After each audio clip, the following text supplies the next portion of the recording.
નમસ્કાર વિદ્યાર્થી મિત્રો, આપનું હાર્દિક સ્વાગત છે આપની પોતાની YouTube channel Vedant coaching classes પર। આજના વિડીયોમાં વાત કરીશું ધોરણ 10ના વિજ્ઞાન વિષયના પ્રથમ પરીક્ષા 2024 માટેની જે બ્લુપ્રિન્ટ છે તેની સંપૂર્ણ સમજૂતી આજના વિડીયોમાં મેળવવાના છીએ। વિડીયો પસંદ આવે તો લાઈક જરૂરથી કરજો, તમારા મિત્રો સુધી પણ વિડીયોને શેર કરો જેથી તેઓ પણ આ વિડીયોનો લાભ લઈ શકે।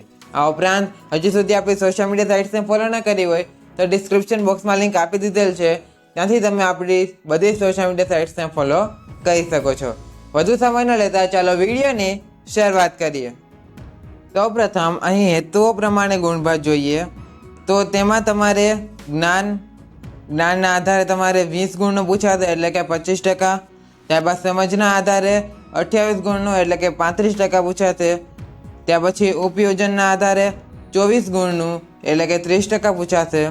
ત્યારબાદ અહીં ઉચ્ચ વૈચારિક કૌશલ્ય તેમાં સંયોજન વિશ્લેષણમાં 4 ગુણનું પૂછાશે એટલે કે 5%, મતલબ કે અહીં 3% આવશે। ત્યારબાદ અનુમાન મૂલ્યાંકન 4 ગુણનું પૂછાશે એટલે કે 5% જેટલું પૂછાશે। આ રીતે કુલ 80 ગુણ અને 100% પૂર્ણ થશે।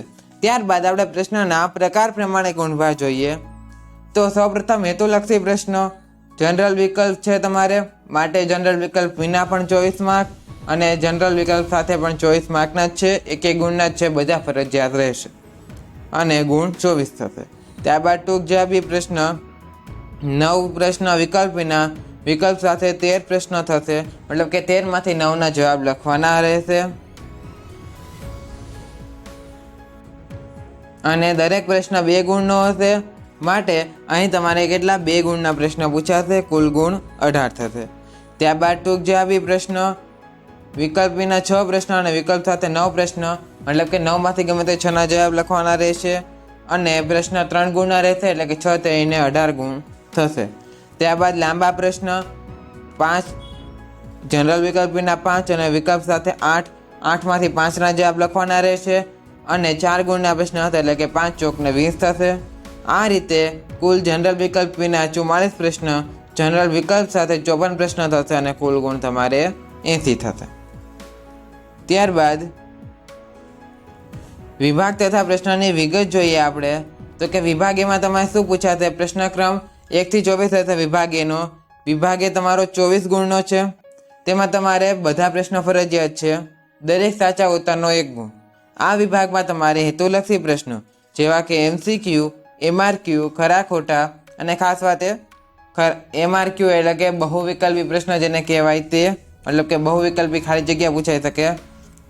ત્યારબાદ ખરા ખોટા, ખાલી જગ્યા, વ્યાખ્યા, સૂત્ર, એકમો, અતિ ટૂંક જવાબી પ્રશ્નો, એક શબ્દ કે વાક્યમાં જવાબ આપો, પૂરું નામ આપો, શોધ, શોધકો, આકૃતિમાં ભાગ ઓળખો, આપેલ શબ્દો પૈકી અસંગત ઓળખો, ક્રમમાં ગોઠવો, આલેખ આધારિત પ્રશ્ન, ચિત્ર ઓળખો, વિધાન કારણ સંબંધ ચકાસતા પ્રશ્ન પૂર્ણ કરો, જોડકા વગેરે પ્રકારના પ્રશ્નો પૂછી શકાય છે। કોઈ પણ પ્રકારના પ્રશ્ન 6 થી વધારે નહીં પૂછાય। ત્યારબાદ વિભાગ બી, તો વિભાગ બીમાં પ્રશ્ન ક્રમાંક 25 થી 37 રહેશે, તેમાં પ્રશ્ન ક્રમાંક 25 થી 37 દરેક સાચા ઉત્તરના 2 ગુણ, કુલ 13 પ્રશ્નમાંથી કોઈ પણ 9 પ્રશ્નના સાચા જવાબ લખવાના રહેશે જે 40 થી 50 શબ્દની મર્યાદામાં લખવાના રહેશે। વિભાગ બી તમારે 18 ગુણનો રહેશે। ત્યારબાદ વિભાગ સીની વાત કરીએ તો તે 18 ગુણનો રહેશે વિભાગ સી પણ, પ્રશ્ન ક્રમાંક 38 થી 46 રહેશે, જેમાં પ્રશ્ન ક્રમાંક 38 થી 46 દરેક સાચા ઉત્તરના 3 ગુણ, કુલ 9 પ્રશ્નમાંથી 6 પ્રશ્નોના જવાબ આપવાના રહેશે। ત્યારબાદ વિભાગ ડીની વાત કરીએ તો તેમાં તે 20 ગુણનો રહેશે વિભાગ ડી, પ્રશ્ન ક્રમાંક 47 થી 54 દરેક સાચા ઉત્તરના 4 ગુણ, કુલ 8 પ્રશ્નમાંથી કોઈ પણ 5 પ્રશ્નોના જવાબ તમારે લખવાના રહેશે। આ રીતે તમારા કુલ 80 ગુણ પૂર્ણ થશે।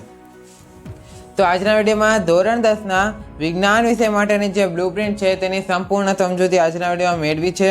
વિડીયો પસંદ આવ્યો હોય તો લાઈક જરૂરથી કરજો, તમારા મિત્રો સુધી પણ આ વિડીયોને શેર કરો જેથી તેઓ પણ આ વિડીયોનો લાભ લઈ શકે। આજના વિડીયો માટે આટલું જ, હવે મળીશું નેક્સ્ટ વિડીયોમાં, ત્યાં સુધી થેન્ક્સ ફોર વોચિંગ। જય હિન્દ, વંદે માતરમ।